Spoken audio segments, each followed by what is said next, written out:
Ramadan itu apa? Seperti ada tadarus nanti siang malam. Sahur bersama. Biduhul Ramadan haramlau jasyadahu ala niron. Selamat datang di Bambu Wulung, selamat menikmati hidangan kami.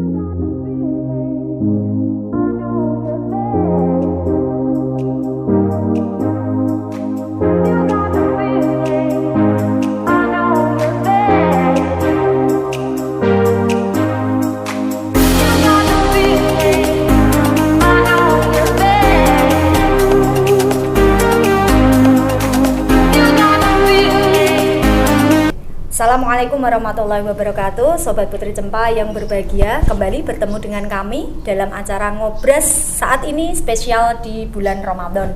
Nah, kali ini kami bertiga, saya, Bu Epi, Bu Hamdana dan juga Ibu Harirah akan berbincang-bincang tentang kegiatan-kegiatan seputar bulan Ramadan di sekitar kita, di keseharian kita dalam menghadapi, dalam menjalankan puasa Ramadan dengan orang-orang terdekat kita, dengan keluarga kita, dengan anak, suami, orang tua, tetangga mungkin dan lingkungan sekitar kita. Ya, pertama saya akan bertanya kepada Ibu Harirah. Assalamualaikum Bu. Waalaikumsalam warahmatullahi wabarakatuh. Baik saja, alhamdulillah sehat. Puasa hari ini? Puasa memang puasanya Ramadan Bu. Oh gitu, ya alhamdulillah. Kalau Ramadan ora puasa. Ya alhamdulillah, semoga kuat nanti Amin, sampai amin, ya, amin sampai ya Allah, Lebaran. amin. Ini Bu Harirah, di bulan Ramadan ini kan banyak sekali mungkin bisa dibilang kegiatan atau rutinitas yang memang itu di luar kebiasaan sehari-hari. Dan itu mungkin menjadi sebagai ibu rumah tangga, hal tersebut menjadi menyenangkan, bisa jadi merepotkan, bisa jadi melelahkan, bisa jadi, tapi juga enjoy, asik juga bisa jadi. Ini menurut Ibu Harirah tentang kegiatan bulan Ramadan saat ini yang terutama berhubungan dengan orang tua, atau mungkin kita punya orang tua yang mungkin sudah sepuh, untuk menjalankan puasa agak berat atau mungkin sudah lupa-lupa. Apa Ibu Harirah mempunyai pengalaman tentang hal tersebut? Monggo bisa diceritakan Bu, karena sepengetahuan saya Ibu Harirah kan berkali-kali merawat orang tua ya, merawat orang tua yang memang sudah sepuh begitu ya. Mertua. Nggih, Bu Epi matur nuwun teman-teman yang sedang menyaksikan podcast Putri Cempa. Sebetulnya kalau saya Bu Epi saat Ramadan itu malah lebih ringan tugasnya. Gitu ya. Kan bangun tidur bisa langsung santai-santai, tidak dibebani bikin sarapan. Jadi saya merasa bahwa Ramadan ini benar-benar berkah. Pertama orang kangelan karena sudah pada sahur semua kan, jadi bangun tidur nyantai-nyantai bisa main-main. Tapi biasanya kalau tidak Ramadan kan bangun tidur cuek-cuek gak sarapan kan begitu, karena setelah aktivitas kerja kan gitu. Nah kalau Ramadan justru lebih santai. Dan yang kedua, memang saya punya pengalaman merawat bapak, ibu, mertua yang sudah sepuh. Bapak mertua saya sekarang saja sudah 87 tahun. Tapi ketika kemarin sebelum tanggal 1 Ramadan saya tanya, "Bapak, nanti poso mboten mangke?" Bapak bilang, "Saya sejak balik sampai sekarang tidak pernah tidak puasa. Pokoknya puasa Ramadan selalu saya jalankan. Sampai sakit pun saya nggak pernah tidak puasa." Nah, alhamdulillah, berarti Bapak puasa dong kan gitu, jangan semangatnya. Dan ketika beliau ngendikan puasa, dalam hati saya bersorak-sorak gembira. Alhamdulillah, jane setiap hari maringi mak emping telu, saiki ping kalih. Kan rasa kangelan Bu. Jadi ngaturi medan. Ya begitu. Biasanya sehari saya pulang siang harus memperhatikan unjukane kan gitu. Sekarang kan nggak usah. Berarti bebas. Cuman nyawisi buka karo sahur. Nah ini juga termasuk berkah. Punya orang tua yang sampai sepuh masih sadar dengan sesungguhnya menjalankan puasa wajib di bulan Ramadan. Jadi saya rasa Ramadan ini justru meringankan tugas kita sebagai perempuan, karena harusnya masak sehari 3 kali, bisa 4 kali, bisa bikin cemilan, bikin segala macam. Sekarang diringankan hanya 2 kali. Dan kebetulan setelah sahur atau setelah berbuka puasa, sekarang sudah tidak usah cuci piring dan lain sebagainya, karena sudah pada dicuci piring sendiri gantian. Kalau tidak puasa kan yang kangenan kita Bu. Tapi kalau puasa Ramadan kan enggak. Mereka sadar karena seluruh anggota keluarga berlomba-lomba cari pahala. Gitu. Sudah Bu, saya saja yang nyuci kan gitu. Suami begitu, anak begitu gitu loh Bu. Jadi enak. Iya. kan saya punya pengalaman sendiri ya. Ah, Bukam pengalamannya dulu. Bu Happy gimana? Saya terakhir, saya kan yang nanya tadi. Nah, sekarang gantian Bukam. Tadi Bu Kariro mungkin di bulan puasa ini diringankan. Oh, ringan banget. Tidak seperti rutinitas sehari-hari. Biasanya di luar terus bulan puasa. pagi harus sarapan, jam 10 nyawisi jajan. Kan ngeten lah Bu, jam 9, jam 10 ada cemilan. Nanti zuhur harus nyawisi maem, dahar siang kan begitu. Kira-kira jam 3, oh bikin teh panas lagi, apalagi gitu. Maghrib begitu lagi sampai tidur. Tapi kalau puasa kan enggak. Gitu ya. Jadi bener-bener ringan. Oh gitu. Kalau Bukam bagaimana Bukam? Itu pengalaman saya menghormati Kesannya orang Bu tua Kariro loh. Ini ya, oke. Ya mungkin mirip-mirip lah, kan sama-sama punya orang tua yang masih kumpul dengan kita. Tapi kadang-kadang itu menghadapi waktu berbuka puasa itu kita dapat request. Aku bikinkan ini gitu. Gitu. Itu kan orang tua juga. Kalau tidak dituruti sayang. Kalau kita mau nuruti requestnya yang lain ada. Tak tanya pagi Bu aku, begitu nanti sore mau dimasakin apa gitu. Mau kayak kemarin minta bubur ya tak beliin aja di Bulung online. Sama juga kan berarti kita mengikuti request yang disampaikan, berarti seperti itu. Kadang-kadang lupa, kadang-kadang minum, bahkan orang tua sudah Tapi sebetulnya kalau kita mau sadar ya Bu, ternyata saya merawat lupa. orang tua itu berkah loh Bu. Berkah luar biasa sebetulnya, apalagi di bulan Ramadan. Jadi Iya, karena- meskipun orang tua request turuti wae. banyak parcel yang datang. Nah nggih. Tapi kadang-kadang ada anak-anak yang tidak kumpul itu kan penak ya seumur orang tua untuk kiriman terus ya giliran untuk nyoba aja kumpul kadang-kadang mereka aku nggak sanggup, lebih baik aku nggak usah seperti itu. Maksudnya gini loh, wes gak apa-apa melu kue lah gak apa-apa, kan anaknya banyak biasanya kan seperti itu. Kayak Bu Ham kan juga merawat ibu kan sudah sepuh. Kalau saya sih begini ya Bu, dalam hidup itu kita tidak usah meminta. Maksudnya saya punya ibu masih hidup, masih sehat kan, meskipun sekarang kena katarak. Ketika ibu tak ajak ke rumah saya nggak mau, ayo Bu ikut saya aja, mah aku punya rumah kok ikut kan begitu. Yes. Ya memang Sama. saya DP ke kakak saya. Ya sudah, berarti yang satu rumah itu kakak. Berarti yang merawat kan kakak. Saya dibebaskan tidak merawat. Artinya kalau beliau tidak kerso ya tidak saya paksa.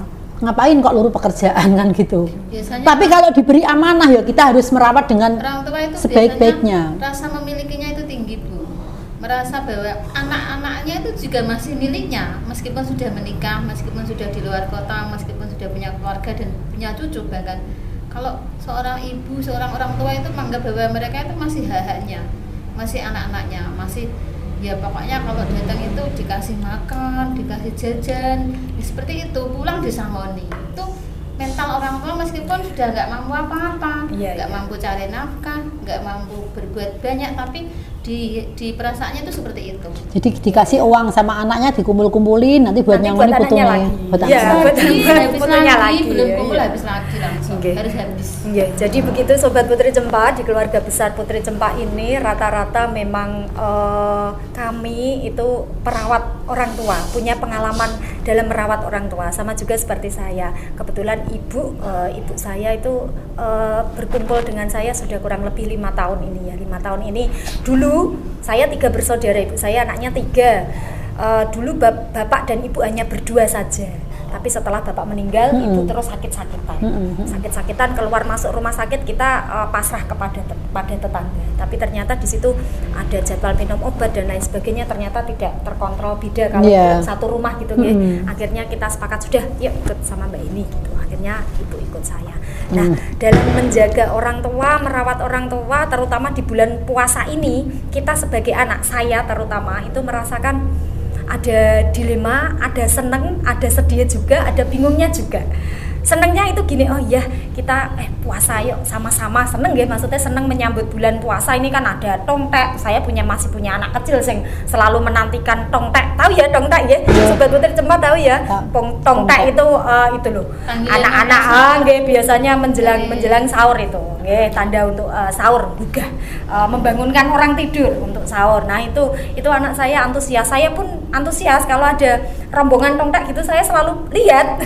Setelah ini saya saya itu selalu kadang ingat. spontan malu joget. Itu Nek, di sisi lain saya punya orang tua yang puasa. Kebetulan ibu saya itu memang sehat, tapi sehatnya orang tua seperti itu, agak-agak lupa gitu. Jadi saya dan adik-adik saya memang sudah sepakat, ini gimana nanti ibu engko piye? Sangger poso ya poso dia nih ya. Jadi kok misalnya nanti di kulkas di meja makan ada ini kok ternyata tiba-tiba minum ya sudah ya biarkan saja. Betul. Ya biarkan saja. Kalau ditanya, "Bu, Ibu puasa?" Poso ya enggak apa-apa, wong memang itu orang tua. Jadi kita anak-anak setiap akhirnya itu nanti adik saya biasanya saya ngopen ngene, "Mbak, Ibu nganu piye?" Direken kabeh ae. Direken bayar vidya semua. Jadi ini walaupun bilangnya memang puasa, tapi kita anak-anak itu sepakat tidak menganggap ibu itu tidak puasa, walaupun sahur tetap ikut sahur, buka tetap ikut buka, jamaah tetap jamaah, taraweh tetap taraweh. Tapi saat kita kerja atau saat kita apa, ibu pengen apa, nganu apa ya, minum, makan apa gitu ya. Kita memang biarkan saja. Kalau kondisinya seperti itu memang harus begitu. Kan gitu Bu. Akhirnya kita komunikasi dengan yang gimana ya pikon ya. Nah, itu yang saya bilang membingungkan itu seperti itu Bu.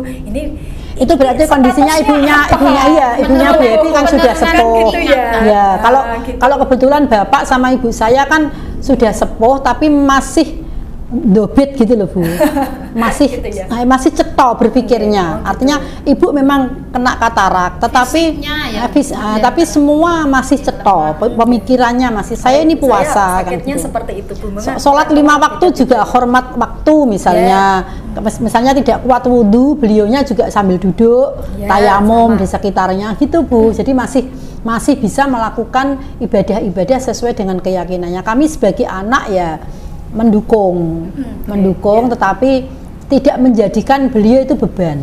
Karena memang jujur, selama saya merawat orang tua, mertua saya, ibu saya, bapak saya, itu saya tidak pernah merasa beban. Dulu bapak saya almarhum itu stroke kan di sini beberapa bulan ya Bu, sampai Bu Happy perso ya sampai separah itu. Tapi kok tak nikmati sambil tak guyon-guyon kok ya enak gitu loh. Ketika bapak misalnya marah atau bagaimana karena orang stroke kan kadang-kadang emosinya tidak stabil ya, itu malah tak guyoni, tak cubit pipinya, tak itik-itik gitu. Jadi sehingga kita nggak usah merasa bahwa merawat orang tua itu beban, merawat orang tua itu menjadikan kita terhambat waktunya, tidak kok. Asal kita peka, sebelum orang tua minta kita sediakan. Contoh misalnya, jangan sampai orang tua sampai minta minum. Itu salah besar kalau ada orang tua dirawat kok sampai minta minum baru diambilin. Kita sebagai anak harus melihat di meja yang biasanya tertera disediakan makanan ini kira-kira yang tidak ada apa? Apakah lap? Apakah minuman? Apakah cemilan? Apakah misalnya senangane kerupuk? Kan begitu. Itu harus selalu disediakan sehingga tanpa minta beliau itu sudah merasa bahwa semua disediakan. Gitu Bu. Kalau sampai minta ya memang kadang-kadang orang tua, aku kok nggak dikasih minum. Nah kita yang akhirnya kadang-kadang capek itu menjadi itu permasalahan. Nggak sabaran sih Bu, nggak sabaran sih Pak minta minum sampai kerasnya begitu. Padahal kan yang salah itu kita yang sehat. Padahal ini Bu, ini pengalaman juga ibu saya itu kan memang selalu rutin ke dokter gitu karena itu tadi dokter syaraf sama dokter dalam. Sama karena seperti ibu saya juga dulu gitu. Kan stroke nggak bisa jalan, tapi alhamdulillah saat ini sudah bisa jalan. Itu kan ada pantangan makanan-makanan, contoh durian. Tapi kita anak-anaknya sepakat, wis nek memang nyuwun parinya nggak apa-apa. Gitu Mbok, walaupun kita itu tahu ya itu melanggar dokter nggih, melanggar kata dokter nggih, tapi kita enggak apa-apa buat gue tombo ya gitu aja. Tapi kalau ibu saya sudah nganu Bu, sudah merasakan akibat dari makanan yang dipantang. Ibu saya sudah seperti anak kecil, betul. Memang sudah seperti anak kecil. Jadi nenek minta apa ya memang apa, walaupun misalnya kok dikasih tahu, Bu ini enggak boleh sama dokter. Ya enggak nerima. Jadi nah, kalau keadaannya sudah seperti itu Bu Happy, saya menyarankan Bu Happy tiap pagi sama tiap malam mencium ibu. Jadi memang dicium, Bu, gitu. Aku sayang Bu, gitu. Terus nggak apa-apa.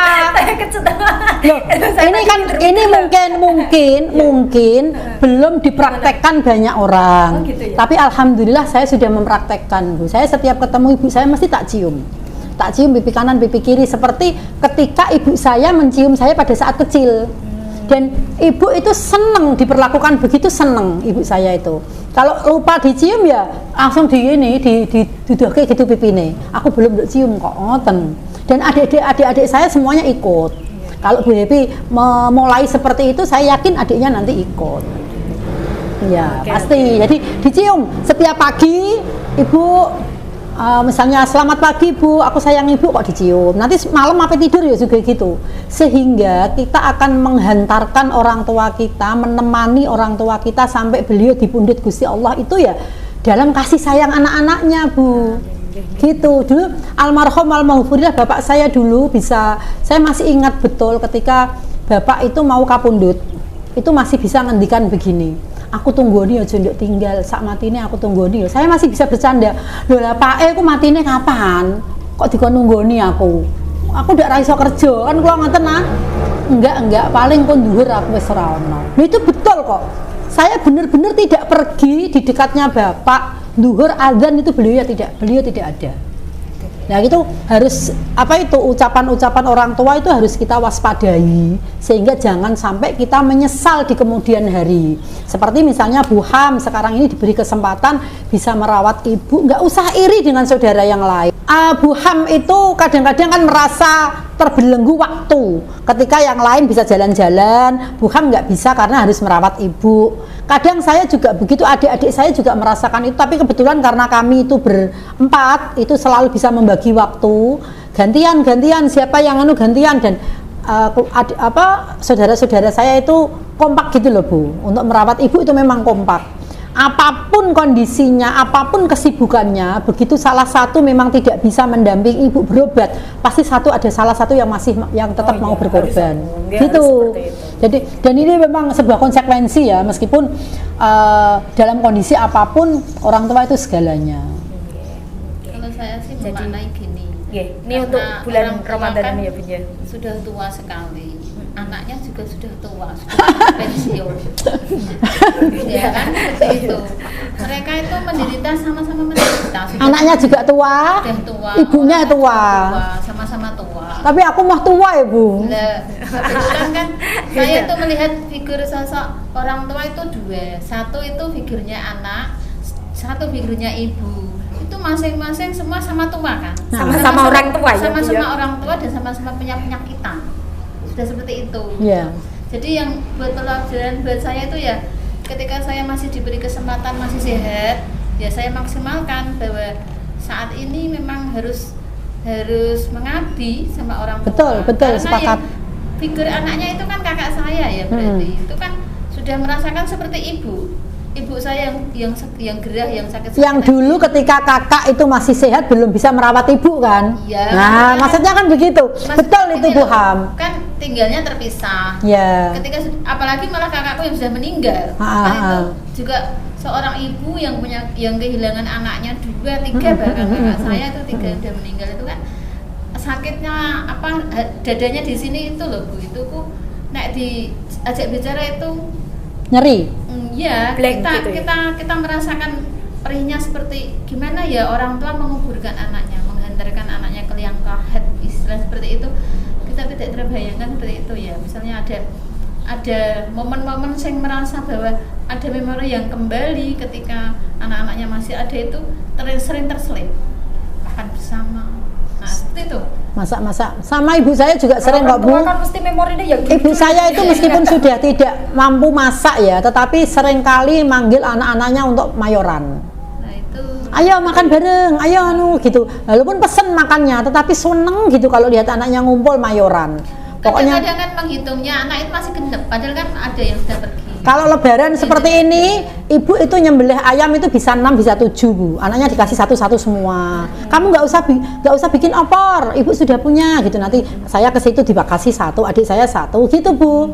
Itu memang sudah menjadi kebiasaan orang tua untuk selalu ingin memberi kepada anak-anaknya. Ya, pokoknya rasa memilikinya itu besar sekali. Beda dengan saya sebagai anaknya itu rasa memiliki orang tua kadang-kadang tipis malah. Memiliki orang tua itu kan dimiliki banyak anaknya. Yeah. Kadang-kadang merasa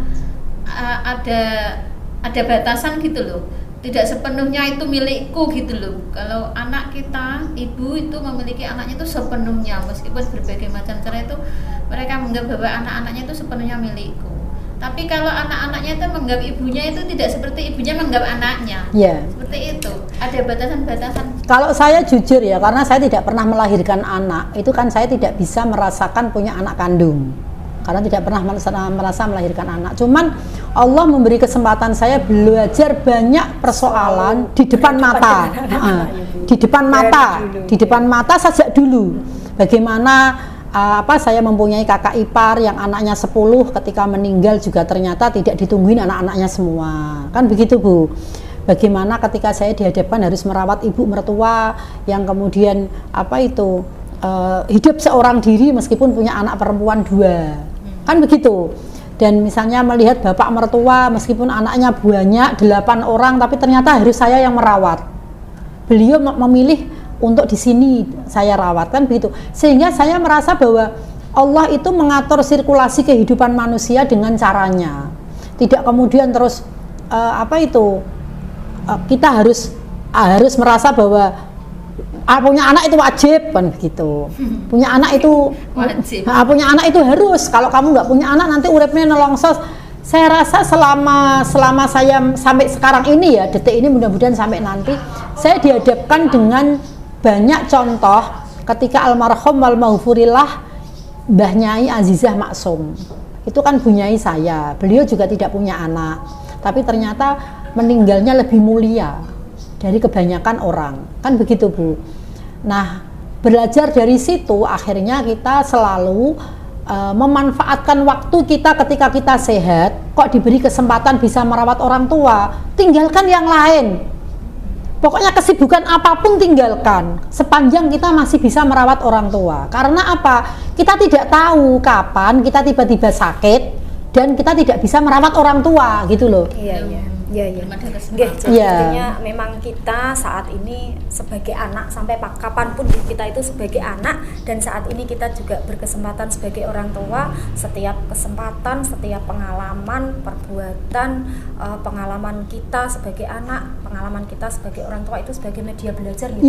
Media belajar itu di sekeliling kita saja. Jadi yang baik kita berusaha ingin mengikutinya, ingin meneruskannya. Yang sekiranya memang tidak baik menurut kita, ya sudah, kita tidak usah mengikuti. Dan memang saya sebagai anak itu punya pengalaman gini, seolah-olah ibu saya itu selalu tahu apa yang saya maksud, selalu tahu apa yang ingin saya katakan, walaupun saya belum matur. Misalnya saya ke rumah ibu, saya belum matur apa-apa, baru saja sampai pintu sudah tahu, kamu mau kamu tahu. Nah, di situ loh intuisinya kan kuat, Bu. Iya.